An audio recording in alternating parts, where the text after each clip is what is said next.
This is Saturn Girl. Like this video and subscribe to my channel. Comment below because I want to know what you think and it helps me out with the algorithm. Do me a favor too and click that bell when you subscribe so that you get notified when my new videos drop.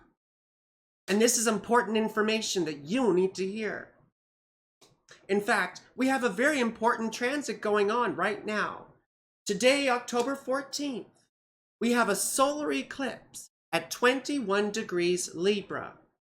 Let's take a look on the chart here, shall we? Well,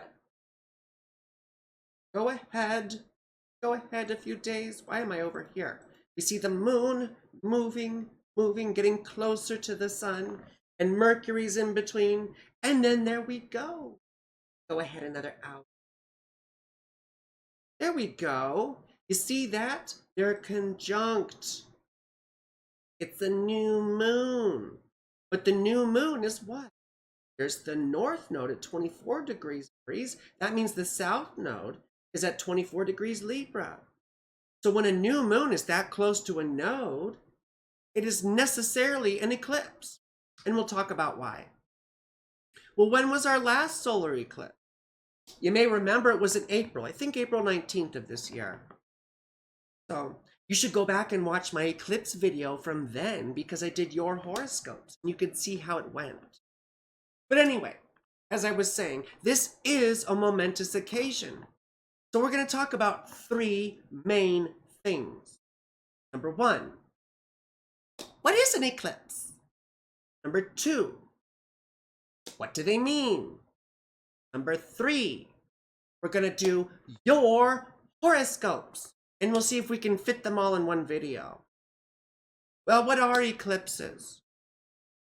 As I was saying, when you have a new moon or a full moon within 15 degrees of one of the lunar nodes, you necessarily have an eclipse. If it's a new moon, that means the moon is eclipsing the sun, and therefore a solar eclipse.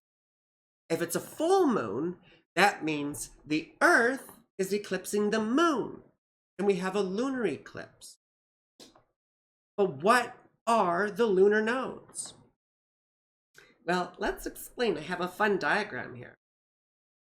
The lunar nodes are where the path of the moon intersects the ecliptic, right? Now, the ecliptic was originally thought of as the imaginary path that the sun takes orbiting around the Earth. We know that the sun doesn't orbit around the Earth. Rather, the ecliptic, this orange line or yellow line, is the plane of the Earth's orbit. The Earth's orbit around the sun. Okay? Now, north here, you see this red dot? This is where the moon's orbit intersects the Earth as she is ascending towards celestial north, right? And then the opposite side, there's another red dot you can see that's hidden by the Earth, right? As the moon descends and intersects that orbital plane, that's the south node because she's descending towards celestial south, isn't she? Let's turn that off for now. So now let's talk about nodal precession because this is important. I hope that makes sense about what the nodes are. Let's quickly recap, okay? The north node is where the moon's orbit intersects the Earth while she's ascending towards celestial north, whereas the south node is where the moon's orbit intersects the Earth as she is moving southwards, descending towards celestial south, okay? Now, nodal precession, that sounds complicated. What is that? That sounds good. I'll have. What's the soup du jour? It's the soup of the day. That sounds good. I think that. Sorry, that was Dumb and Dumber. I love that movie. Well, anyway, what is nodal precession? It's the time it takes for the lunar nodes to return to their same place in the zodiac. Let's go back to that picture, shall we? Where did you go? Now, look at this fun picture. You see how the moon's orbit is tilted compared to the ecliptic, right? It's about 5 degrees off from the ecliptic, right? So that means the orbital axis of the moon precesses. What do I mean about orbital axis? Let's turn that off. Oops. Let's turn that on. We'll turn this one off. Now you see this, here are the nodes, right? See where the orbits intersect? Let's imagine a line between the north and south node, right? That line would precess or move backwards clockwise through the zodiac, correct? So the nodes are almost always retrograde. I mean, technically, there are brief points or periods where they're not, but usually they're always retrograde because that's the direction that the nodal axis is moving in. So now, that period it takes for the nodes to return to the same spot in the zodiac is about 18.6 years, okay? And so that period we call a nodal period, all right? And that number will come up later in terms of interpretations. Now, what do the lunar nodes mean in astrology, right? Symbolically, because what do we do in astrology? We symbolically interpret astronomical phenomena. So the nodes were considered to be the eclipsing places in ancient astrology. And this is the ancient significations here. We'll talk about Vedic and modern in just a second. But in ancient astrology, the nodes were called the eclipsing places, and they had an ominous quality about them. Why were they called the eclipsing places? Let's go back to that chart, shall we? If the nodes are where the moon's orbit intersects the Earth's orbit, or rather, the moon's path intersects the Earth's path, then this is also necessarily the point or the place, this red dot, where sun, moon, and Earth would align. Yes? And then you necessarily have an eclipse if they're aligned. So that's why they're called the eclipsing places, because that's where eclipses happen. So you see why an eclipse happens when the sun or when a new moon or full moon is close enough to one of the lunar nodes, because that's how they align. It's like playing pool, right? I guess you could think about astronomy as one big game of pool. Anyway, that's a whole other thing. Back to the lunar nodes, shall we? Well, when an eclipse happened, it appeared as though a dragon devoured the sun. Or the moon, right? Like it was a mythological concept that a dragon was hiding in the lunar nodes and would like to eat the sun and the moon, right? So these became considered malefic events. Now, the North Node was said to increase things, the bad and the good. Well, the South Node was said to decrease things, again, both the bad and the good. So if you had a malefic planet, like Mars or Saturn, the North Node would amplify their malefic effects. Whereas if you had Jupiter or Venus conjunct the North Node, it would amplify their benefic effects. On the other hand, if you have a malefic conjunct the South Node, it would decrease their malefic effects, right? Mitigate the madness of Mars. Whereas if you had Venus conjunct the North Node, or sorry, am I talking? Yeah, conjunct the North Node, it would amplify, right? Or sorry, it wouldn't. I'm lost my train of thought. If you had Venus conjunct the South Node, it would diminish her benefic effects. Whereas if you had Venus conjunct the, right, anyway, we already said that.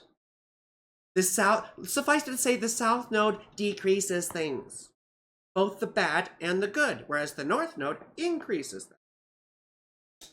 Now, what about Vedic astrology? According to Demetra George, one of my heroes, I think she's so wonderful, the North Node is referred to as Rahu and means a desire for increase and material acquisition, according to my lovely Demetra. So the idea is that the North Node represents what we want and what we often seek to our detriment and what will consume us through desire, right? Like, for example, my North Node's in the 5th house, and romance, you know, I got issues with it. He's pursuing romance. Anyway, whereas the South Node was referred to as Ketu and represented a release and surrender to emptiness. And we think of emptiness as sort of that spiritual concept where we've relinquished those hungers, those thirsts, right?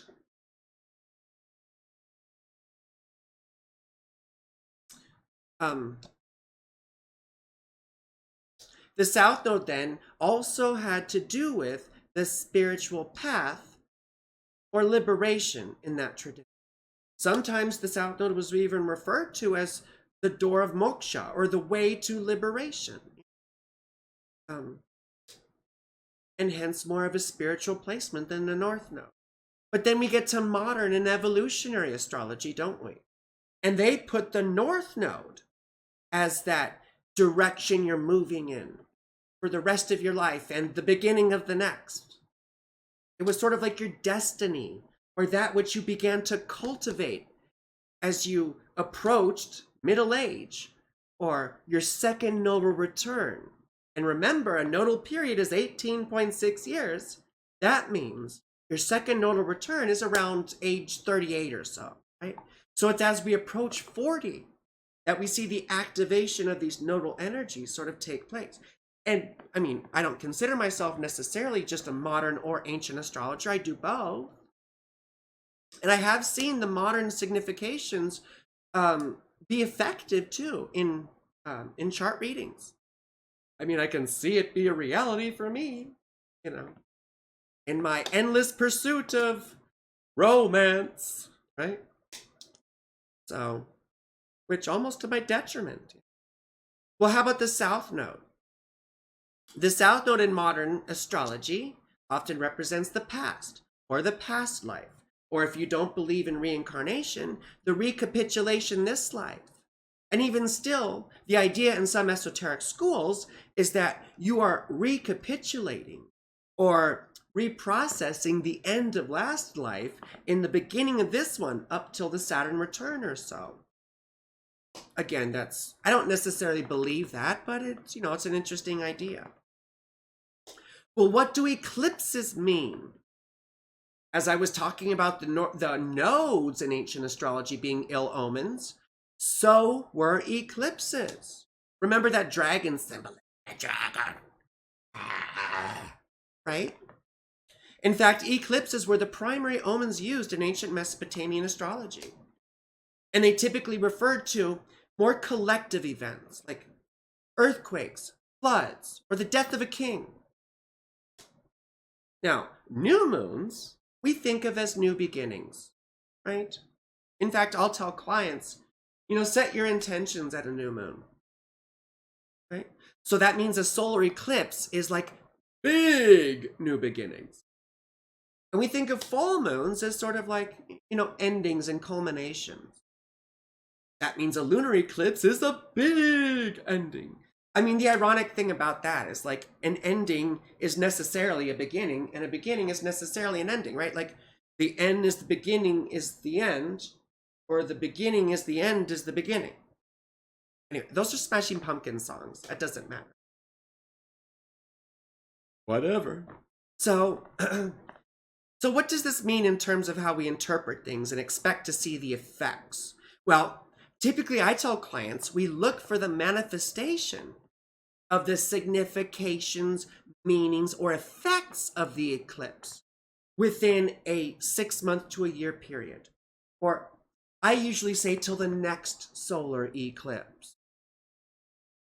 One of my other heroes, Chris Brennan, said that eclipses bring the best and worst events of our lives. Another important note from Demetra George, my hero, is that if the moon is within 10 or 12 degrees of the north node, meaning a north node eclipse, then she is ascending towards celestial north. She's ascending. Come on, Mama Moon, just ascend, ascend. Raise, raise up. Right? Then she is increasing in her significations. And be exciting and dangerous.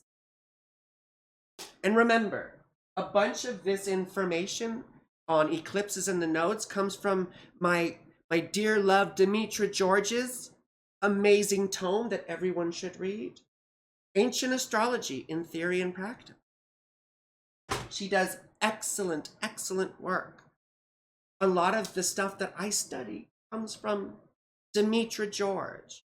I recommend that to everyone. So exciting and dangerous, huh? Ascending node. Well, what about if the moon is within 10 to 12 degrees of the south node? Well, that means she's descending, and decreasing in her signification, often indicating surrender to the unknown. It's entering into the abyss of the south. Right? And has to do with being powerless or allowing things to happen. Now, this cycle of nodal precession, this 18.6 year cycle, is what I call lovingly the eclipse cycle. And I've sort of developed my own idiosyncratic practice around this. So to me, the eclipse cycle reflects the pattern of emergence or spiritual emergence, what I also call the maturation of consciousness. What the heck does that mean? It means your development as a person, your subjective or conscious development. So the period of time, eclipses will oscillate between two signs, right? Yeah, because we have the new moon and the full moon, they go back and forth between those two signs during a certain period. And so, pardon me, they oscillate between two signs and houses in your chart as the nodes precess, right? Moving backwards or clockwise. The period of time in which those eclipses are bouncing back and forth between the same two houses, I call that an eclipse phase. And I liken each of these eclipse phases to a lunar phase, right? Like a new moon, full moon, disseminating moon, gibbous moon, right? Which indicate where we're at in the cycle of maturity or emergence, right? I hope that makes sense. You see, let me pull up the chart. For example, right now, during this eclipse phase, you see the nodes are in Aries and Libra. So this eclipse phase is represented by the eclipses bouncing back and forth between Aries and Libra, according to my fun practice. So this would be, for a Capricorn rising, a 10th and 4th house phase. Now let's talk a little bit about how I interpret the eclipse cycle phases. So I start off with the 1st and 7th houses. Why don't we go to, let's just go to Aries rising. Sake of fun, because when we get to your horoscopes, that's where we're going to start. So anyway, oops, went too far. So for Aries and Libra, right, that means the eclipses are oscillating between the 1st and 7th houses. I call this the beginning of the crisis. It's like the new moon phase. It's often an existential crisis. Who am I?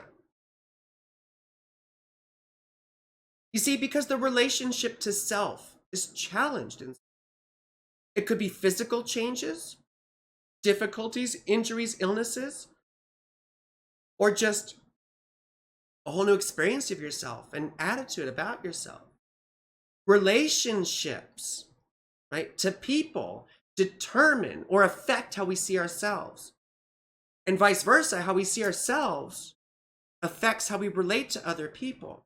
So this phase can lead to breakups, wanting to be single or meeting someone new. It also leads to a new feeling of who you are. And it's not always good. It can be very traumatic. And that leads us to the next phase, right? Which is the 12th and 6th house. Yeah? So when the eclipses are oscillating between the 12th and 6th houses, I call this a phase of integration, like the first quarter moon. And the first quarter moon is always a difficult phase of sort of swimming upstream. Now, I consider this the cocoon phase, where we withdraw. We need time alone. We seek healing seclusion and time to process things. It can also precipitate mental health or physical health crises and it indicates the need for time to change. This is where we have to sort all these crazy experiences out that we've just had, or that we've had over the past 15 years or so. Anyway, then the next phase is the 11th and 5th house phase. I liken this to the gibbous moon, and I think of it as the reemergence into the light of day, right? We've just been stuck in our cocoon, and we're emerging, right? This is a period of looking forward, often to a goal or a plan. We get help from friends, supporters, children. Sometimes we even have children or get pregnant during this phase. But typically this is sort of, now it's not always optimistic for everyone. Everyone has different experiences. But in general, this is an optimistic time where we've just emerged from our cocoons. Excuse me. And then we get to the 4th and 10th house phase. Pardon. I liken this to the full moon. This is a time of maturity, of fruition, of manifestation. Big changes happen in terms of our life direction and our home or roots. This is sort of like a crescendo or the fulfillment of the crisis. We often see big moves, right? And big job changes. We also see decided cuts with the past. Just an example, when I had the solar eclipses bouncing back and forth between my 4th and 10th house, my little eclipse full moon phase, I moved out of state for the first time. That was pretty wild. And I quit my job of 20 years to do this nonsense. Before this, I was a systems analyst. Before that, I was a restaurant manager. Anyway. I've been everywhere, man. I've been everywhere. Oklahoma, dubba, dubba. I don't know this song. I sounded like Hank Hill doing that. I'll tell you what, Bobby, I've been everywhere. That boy ain't right. It's like you got a problem with concentration. Gotta stop. Stop. It's my Gemini-ness. My Geminitis. Anyway, so what about the 9th and third house phase, right? 9th and 3rd house. Cadent house. This is a time for reflection and understanding. We often feel disconnected to our old beliefs and the old worldviews, right? And this disconnection or this sense of opposition we feel often precipitates a new perspective and oftentimes a crisis. For example, I think of this as a practical phase. This also represents learning new things and communicating them. It's sort of like the disseminating moon, right? Where we practice applying the lessons that we've learned, which often has to do with communicating our experience. What about the 8th and 2nd house phase next? I liken this to the balsamic moon or the dark moon, which is the final phase of death and dissolution. We often become dissatisfied with who we are. Speaking of Johnny Cash, well, this is more Trent Reznor, but he covered this song. I remember he's like, look what I've become, my sweetest friend. Everyone I know goes away in the end. And you could have it all, my empire of dirt. I will let you down. I will make you hurt. Right? Remember that line from 9 Inch Nails, Hurt? I think of this as sort of like the second 8th house. We've become dissatisfied with this empire of dirt. But we also realize the gains and losses of the previous 16 years or so. You see, this phase represents the consequences of our actions, as well as the rewards. These eclipses can bring either material gains or losses. Well,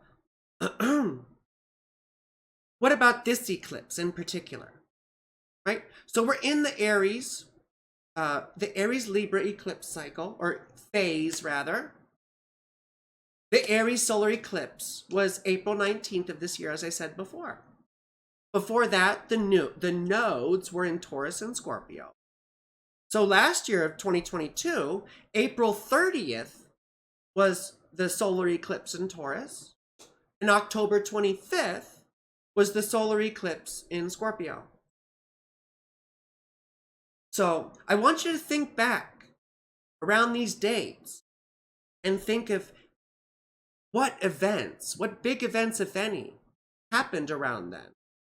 Hopefully having to do with those house significations in which the eclipse took place. So this eclipse in Libra is conjunct the South Node, right? As we mentioned earlier.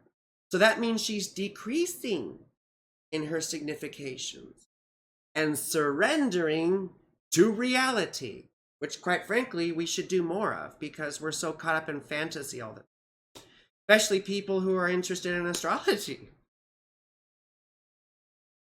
Anyway. And you see, astrology is about facing whatever comes. That doesn't mean we just accept everything as fate. On the contrary, it means making an objective, as much as we can objective, right? An objective assessment of what you can change and put your attention there. It's sort of like that serenity prayer, like, Lord, grant me the serenity to accept the things that I cannot change and to change the things that I cannot accept, and the wisdom to tell the difference. It's a very important prayer. A lot of us who have been through recovery or whatever will recognize that. Now, Mercury is also conjunct this eclipse, introducing, I call Mercury their mental qualities. So watch for events involving writing, speaking, media, or business. This will likely have to do with our mental life, which encompasses expression and analysis. Gemini and Virgo. Look at what houses Mercury rules for you as well, because that may indicate the type of energy that he'll inject into the eclipse. But now we're going to look at your horoscopes. Yeah? So now remember, we look at these for each of the rising signs. To figure out your rising sign, you need your exact birth time, preferably from a birth certificate. If you do not have access to that, then you can watch this for your sun sign as well. And remember this is different than my typical horoscope videos because we're doing this in pairs of signs. So Aries, Libra, Taurus, Scorpio, Gemini, Sag, etc., etc., etc. Okay?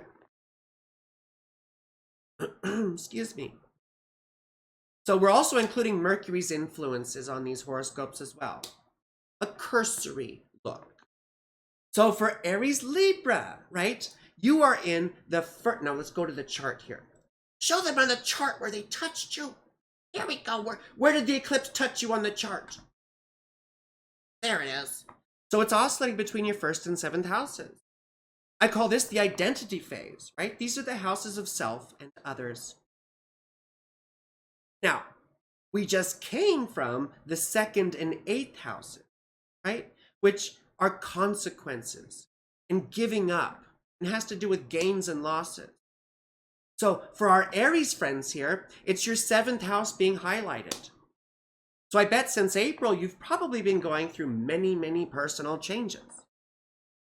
Perhaps you don't even relate to who you are before, or to who you were before.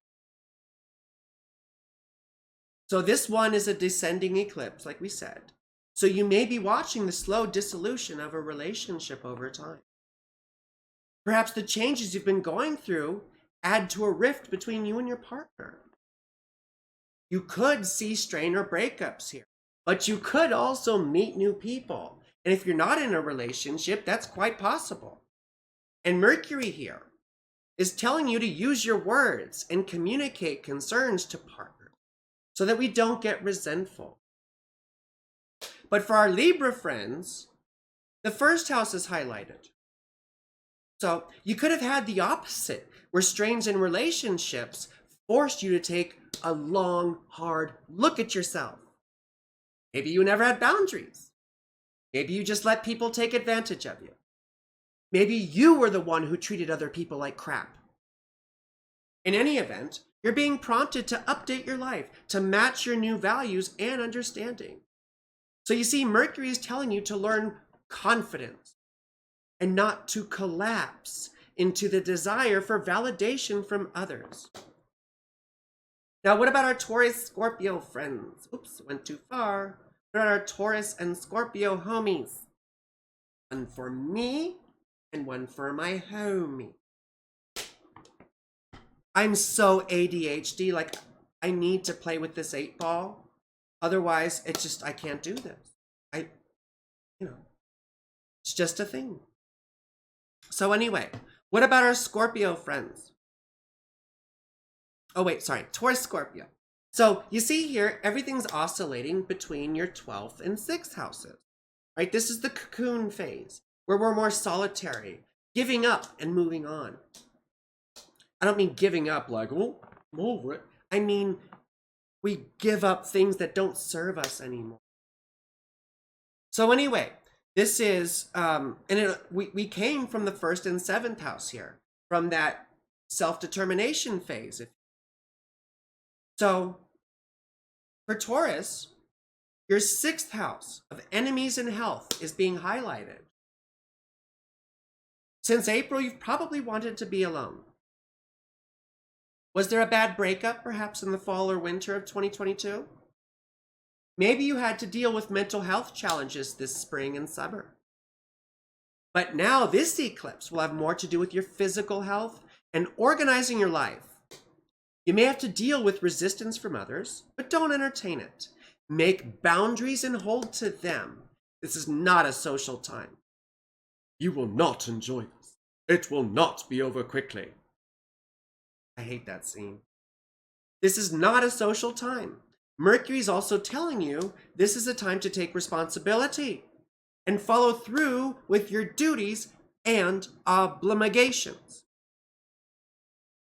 So Mercury says, make lists and keep going till you cross all that shit off. Well, how about our Scorpio homies? For Scorpio, your 12th house of mental health and isolation is being highlighted. Since April, you've probably been trying to make positive changes in your life. Perhaps you've been trying to get your life or health in order, likely because something shocked you about yourself following that October eclipse in 2022. Maybe physically, maybe mentally. But something made you realize that you needed a change. Stood around in St. Petersburg when I saw it was a time for a change. That's Sympathy for the Devil. I can't sing the rest of the song without getting in trouble. Anyway. Excuse me. So now you will likely have to address the consequences of the past year on your mental health, meaning you will likely have emotional hurts that have been festering. So this is usually a time of solitude where we process these big realizations, and they're often painful. This is a period of facing uncomfortable truths and perhaps confinement. The confinement may be symbolic, like just being introspective, or it can be quite literal, where we're actually physically removed from the drama of things. So Mercury says, allow yourself space to feel, because that's how we process. Not precess, process. Anyway, let's go to Gemini Sag. Gemini Sag, homies. So this is the 11th, 5th house phase, right? The breaking out of the cocoon, entering the light of day. It's typically supposed to be hope and optimism, but it isn't always, right? These are the houses of friends and children. So we just came from the 12th and 6th house cocoon, didn't we? So for Gemini rising,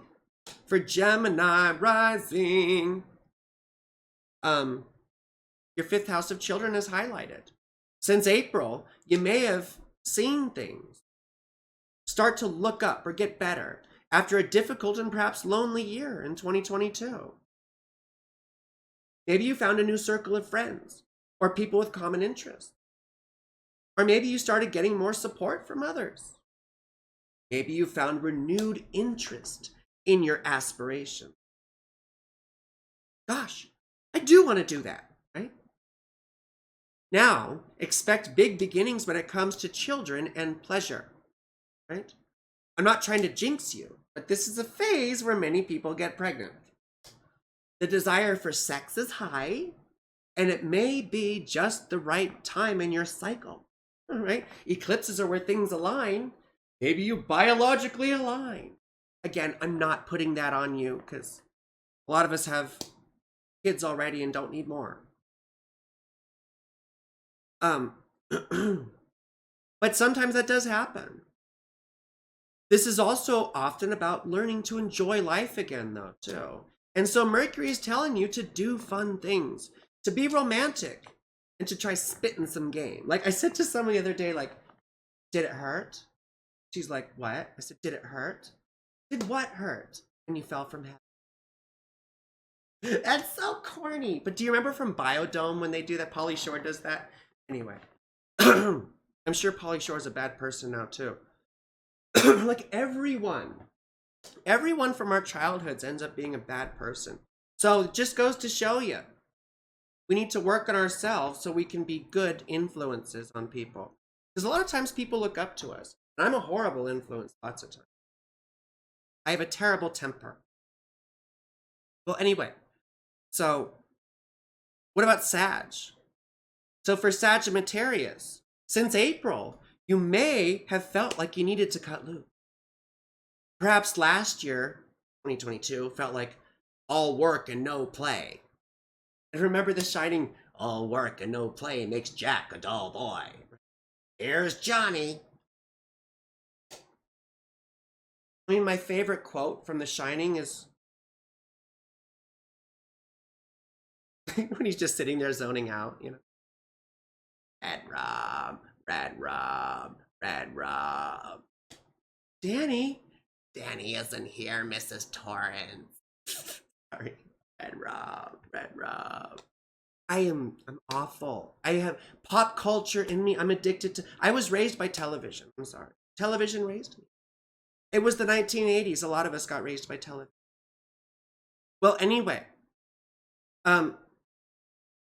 everything probably felt like something you had to do, right? Now you may find more people in your corner. Perhaps you get unexpected support from friends or people who want you to succeed in some way. Like you guys who are watching me, hopefully want me to succeed. Maybe you found new interests and people who share them. We often leave one social circle because it doesn't suit us anymore. And then we find a new one with more like-minded people. Mercury's telling you that we get by with little help from our friends. Get by with little help from our friends, right? Well, what about our Cancer Capricorn homie? So for Cancer Capricorn, the 10th and 4th houses are highlighted, right? And that's life direction and home. This is the manifestation phase, or making things real, where we have to do shit. So since April, you've probably had to switch gears quite a bit. Did you quit your job and start a new one? Did your ambitions or life direction change significantly? Did you embark upon a new venture? You may have been totally unconcerned with your ambitions before, but then all of a sudden, you felt like you needed to make things happen, right? So during this phase, though, during this particular one in Libra, people often make physical moves. It can be a big beginning or ending with your living situation. I mean, I already said I moved halfway across the country. And there's often a decided break from the past, whether it's cutting off our parent, not cutting off, but breaking with our parents, breaking with tradition, breaking with things that have sort of held us back for a long time. We often have to realize that we are our own home and that our parents and traditions don't become us. Mercury here tells us to let go of the past and limiting conditions. And Mercury will often bring up memories here. Anyway, for our Capricorn homies, your 10th house is highlighted, right? For Cancer, it was the 4th of the home. For Capricorn, it's the 10th of life direction. So since April, you may have had upheavals in your home life or living situation. Did you make a big move? Did your parents complicate your life? Before that, you were probably feeling complications from connections and friends. Or maybe you felt like people's support wasn't really supportive. Like your help isn't helping, Well, this phase is telling you to cultivate your own goals. It's time to reevaluate our life direction and be honest with ourselves about what we really want. Don't shy away from ambition, but nurture it and be proud of yourself. This is about showing who you are. Take advantage of any sense of drive and direction, because it's not often we have that momentum, right? Take advantage of the momentum. You have the ability to make powerful changes at this time. Mercury is telling you that you have to put effort into things to achieve, and in order to make them real, to manifest in the physical world, right? May thy will be done on earth as it is in heaven. You can see that in your own life is having a vision of where you want to go and then putting the effort in to make it happen. Well, what about Leo and Aquarius? This is me and my homies. Me and my exes. So for Leo, for these two signs together, this represents the 9th and 3rd house. Yes? This is the reflection and application phase where we put our lessons into practice, right? And the 9th house is our beliefs, right? And the 3rd house is expression. Also our local area. So we came from the 10th and 4th house phase though, right? So for our Leo friends, right, the 3rd house is highlighted of expression and siblings. Since April, it's quite likely that your beliefs were challenged. Maybe it felt like you had a fundamental reorganization of your worldview. It came right. Oh, sorry. You likely had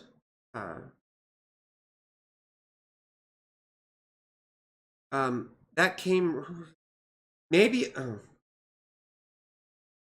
anyway. So what happens typically with this 3rd house phase is back in April, you probably had a big change in what you believe. And now you're at a point where you have to express that. It's like the dissemination phase. This is where we apply the lessons that we've learned over the past 15 years or so. We may find ourselves engrossed in writing or speaking projects. Like for me, it's content creation. That's a very third house thing. Now, after the eclipse last October, you may have had a big move in your life, right? So, but now, as I was saying, we apply the lessons.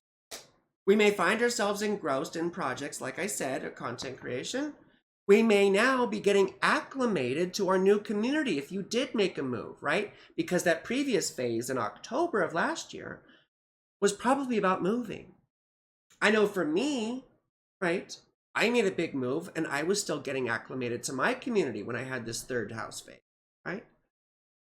You may also find siblings helping you with your projects or endeavors. And when I had this, my little brother, started committing to helping me with editing. Now, Mercury's telling you to be thoughtful in your choice of words so that you can actually constructively put lessons into practice rather than just stirring up trouble. Well, what about for Aquarius Rising? This is me and my homies. So since April, you've probably been producing a lot of content, haven't you? Perhaps written or spoken. You may have had a sibling, cousin, aunt, or uncle barge into your life or help you in some way. It could be that you moved last year and now you're getting to know your community. You've likely been learning new things too, studying new things, taking new classes or lessons or whatever. But now this phase is asking you, or telling you rather, to re-examine what you believe and why. This is where we get challenged on our beliefs and our values, which often precipitates what? A big crisis. Like something we took for granted before, right? Like the ideas of God and soul, right? And then suddenly you find that you can't take them for granted anymore. You have to revisit why you believe what you believe. It may be that we become aware of new information that changes our minds.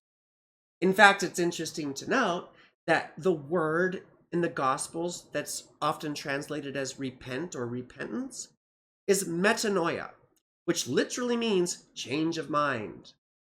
New information, changing your mind, metanoia. It's a spiritual process. Even Christ referred to it, didn't he?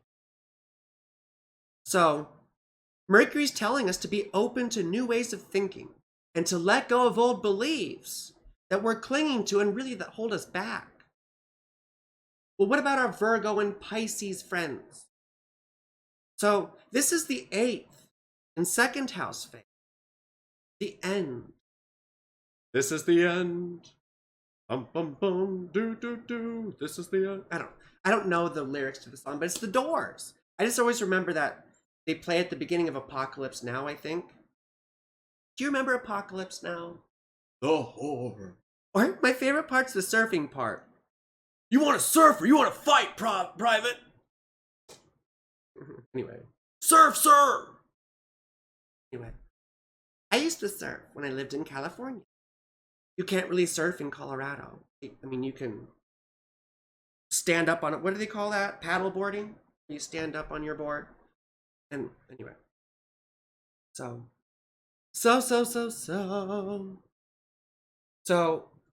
this phase represents culminations and consequences. These are the houses of death, debt, and gain. And we came from the 9th and the 3rd house. So for Virgo, it's your 2nd house being highlighted. Since April, you've probably had some unexpected financial losses. Or on the other hand, some returns on investment. There could also have been an emotional loss. Or you've just had to address old hurts and painful memories. Now this phase is telling you to manage your resources. Often we have to learn to budget and save money. We learn how to be efficient, both with time and money. We learn how to spend money to make money, or we have to figure it out, And Mercury here is reminding you about the importance of being mindful with your stuff, your resources, the stuff that we need to live, because it makes it a lot more difficult to live when we don't have the amount that we need. So that's economy, learning how to manage resources, you see. Well, how about for Pisces?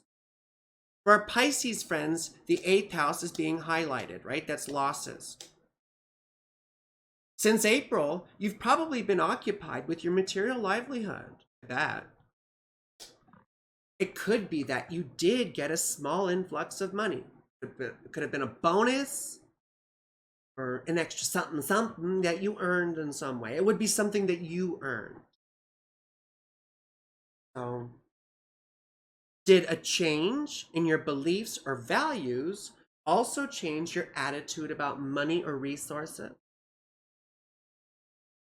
Did you have your mind on your money and your money on your mind? Got my mind and my money and my money and my... I almost did the whole song. Smoking, sipping on, lay back. Mind and my money and my money and my money. I don't know if I could say like those words because they're substances. Anyway, now this is the phase to live and let die. I got all these songs in my head. Live and let die from the Beatles, you know. It's the time where we let things die. We often feel very conciliatory, like we need forgiveness or to forgive people. We're getting stuff off of our chest. Sometimes there are very real losses, which could be money, or in the worst case, it could be people. But that's the worst case scenario and very rare. Oftentimes we have to face painful memories and unresolved traumas that kept us paralyzed by fear or unable to move forward for some reason.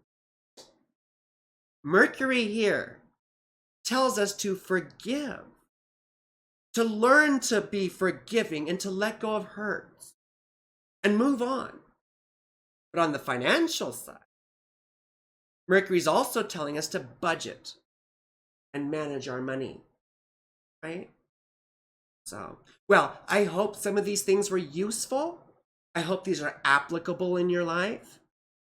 Remember to like, subscribe, comment, and click the bell so you get notified. Remember to watch my other videos because they're wonderful. There's tons of educational content and I'm pretty cute and funny.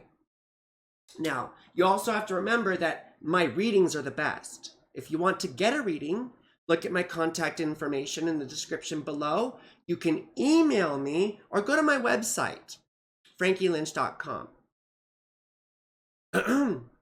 And most importantly, I love you. You're beautiful and have a phenomenal, whatever it is that you're having.